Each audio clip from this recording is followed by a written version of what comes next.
আরে কাশেম চাচা কেমন আছেন? বেশি ভালো না মা, বড় চিন্তার মধ্যে আছি। কেন চাচা, কি সমস্যা?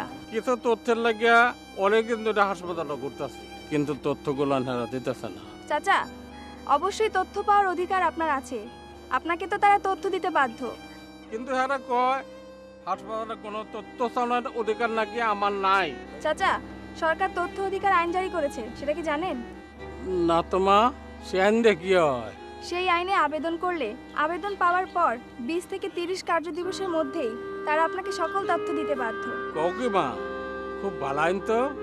তাইলে তুমি আমার তথ্যগুলান পাইবার ব্যবস্থা করে দাও না। ঠিক আছে চাচা, এখন আমার সাথে আমাদের বাসায় চলেন, কি করে আবেদন করতে হয় আমি আপনাকে দেখিয়ে দিচ্ছি। ঠিক আছে। এই মন্টু, জি চাচা।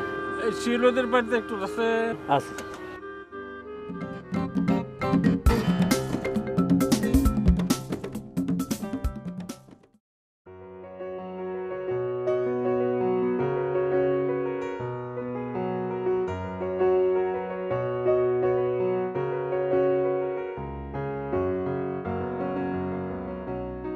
তোমার নাম কি? শেফালি। শিউলি বাড়িতে আছে? হ্যাঁ আছে, আমি ডেকে দিচ্ছি।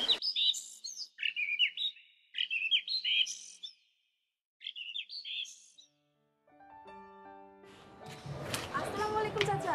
ওয়ালাইকুম সালাম। চাচা, আপনাকে আজ খুব খুশি লাগছে যে? বারে, এইটা তো দেখি খুব কাজের আইন। কি জানি কয়, এই দায়িত্বপ্রাপ্ত কর্মকর্তা, এই এই তারে আমি তোমার কথা মতো দরখাস্তটা জমা দিছি। তিনি আমার 10 দিন পরে তথ্য দেবেন বলে আশা দিছে। 10 দিন পর তথ্য দেবে? খুব ভালো খবর তো চাচা। চাচা আসেন, চা খেয়ে যান।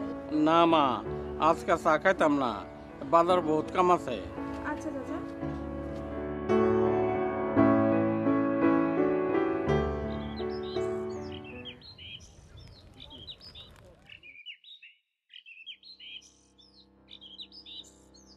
কেমন আছেন চাচা? এই তুমি কোনো রম আছে, তুমি কিরম আছো? আমি ভালো আছি। তোমার সাথে দেখা ভালাই হইলো। আজ তোমার কাছে যাইতাম। কেন চাচা, কোনো ঝামেলা হয়েছে? তথ্যগুলো কি পাননি? না রে মা, ডাক্তার সাহেব কইছে আরো 7 দিন পরে যাইবা। ঠিক আছে চাচা, চিন্তা করেন না, একটু ধৈর্য ধরেন। আচ্ছা মা।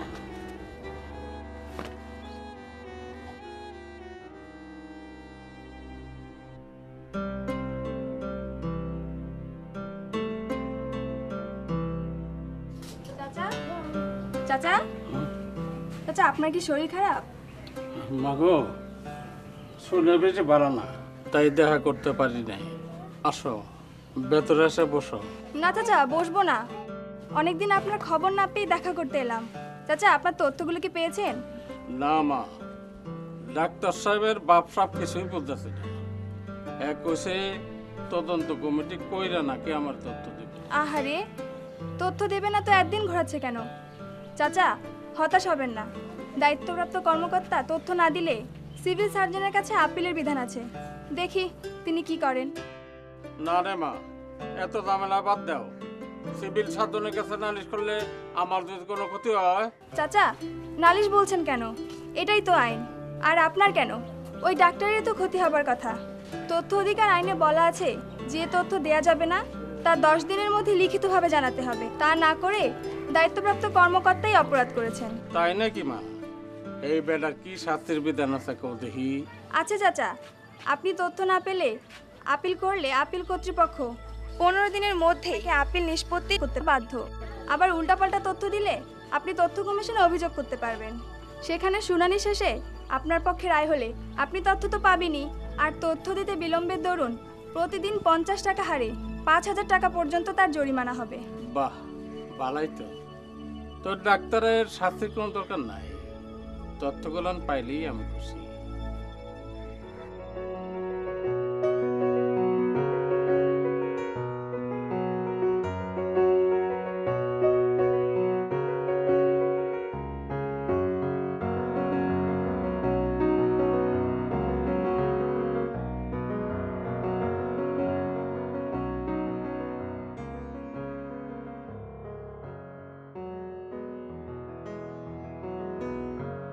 আমার আপিলটা একটু বিবেচনা করুন। যে জি জি, আপনার আপিল অবশ্যই আমরা বিবেচনা করব।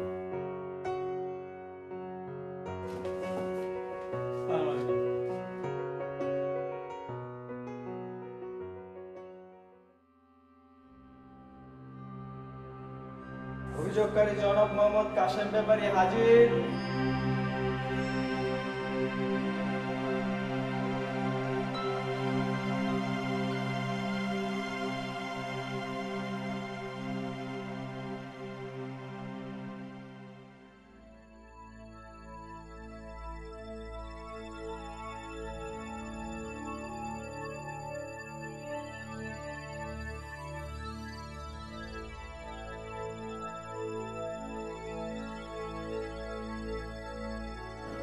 সার্বিক বিবেচনায় উপজেলা স্বাস্থ্য কমপ্লেক্সের দায়িত্বপ্রাপ্ত কর্মকর্তা অপরাধ গুরুতর হলেও তিনি দোষ স্বীকার, দুঃখ প্রকাশ এবং ক্ষমা প্রার্থনা করায় কমিশন নমনীয় হয়ে তথ্য অধিকার আইন 2009-এর 25-11 খ এবং 27-1 খ ঘ এবং ম অনুসারে তাকে 1000 টাকা জরিমানা করা হলো।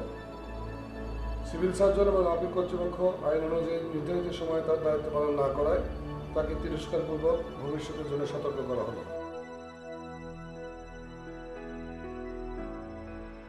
মা, তোমার যে কি বলে ধন্যবাদ দিয়া, এত সহজে তথ্য পাওয়া যায়, তুমি না করে জানবারই পারতাম। না না চাচা, ধন্যবাদ দেওয়ার কিছুই নেই। এটা তো আমাদের মতো শিক্ষিত লোকের কর্তব্য। দেরি করে হলেও আপনি যে তথ্যগুলো পাচ্ছেন, এতে আমি খুশি চাচা। কিন্তু আমি তো আর শাস্তি চাই নাই মা। এরা শিক্ষিত হয়ে কেলাগিতে এই অনলাইনটা করে বুঝি না। ঠিক বলছেন চাচা, তবে যারা হয়রানি করে তাদের শাস্তিরও দরকার আছে। আরেকটা ভালো খবর কি জানেন চাচা? কি? সরকার 2013 সাল থেকে তথ্য অধিকার আইন 9-10-এর পাঠ্যসূচিতে যুক্ত করেছে। খুব ভালো কাম করছে।